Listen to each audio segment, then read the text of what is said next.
It was a easy, mellow, good thing, and it was consistent with the nature of my work, which was kind of daily activism against the war in Vietnam and against apartheid, against nuclear proliferation, against marijuana prohibition. Whatever the issue was, I was there to be a part of it.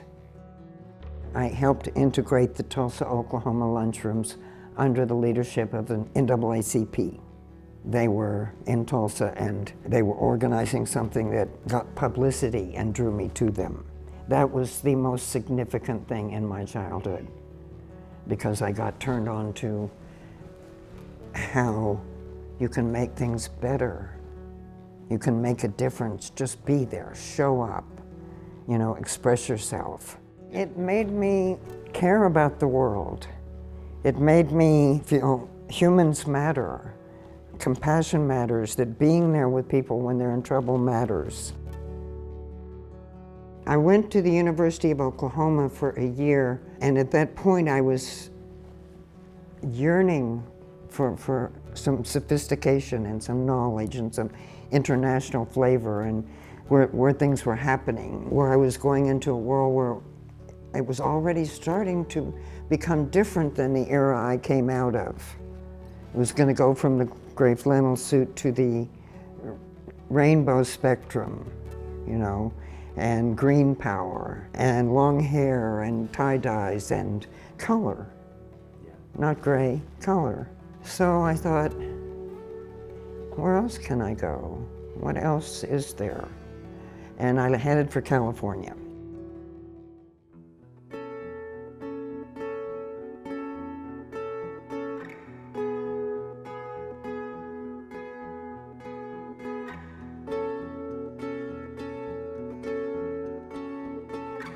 I was busted 10 times in 11 years in 5 counties and did jail in 4.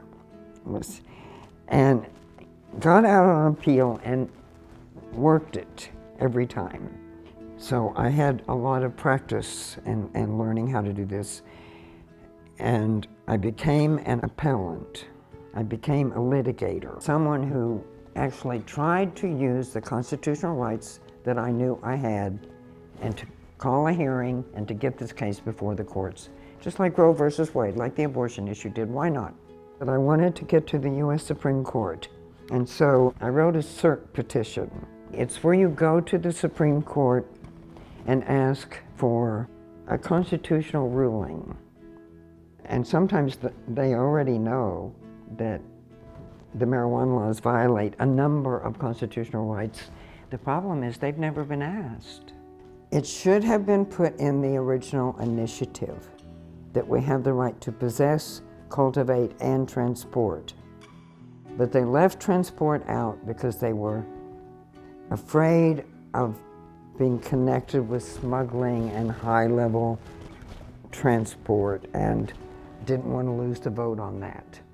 But of course, then somebody else had to come along and litigate transportation, because you have to be able to carry with you what you can legally possess. That was my argument. It was very common sense. The court said, but of course, we agree with you.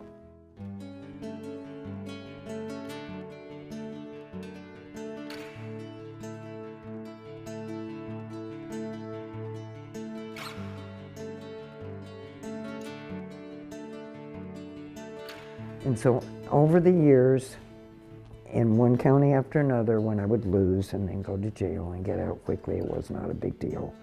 I became familiar enough that I can now school people about what to expect in the process and why it is their lawyer is wrong to tell them to take the deal or might not be right. Just examine for yourself your own case and come to your own conclusions, because they're going to want to get it over with. It's in the nature of it being too much like work.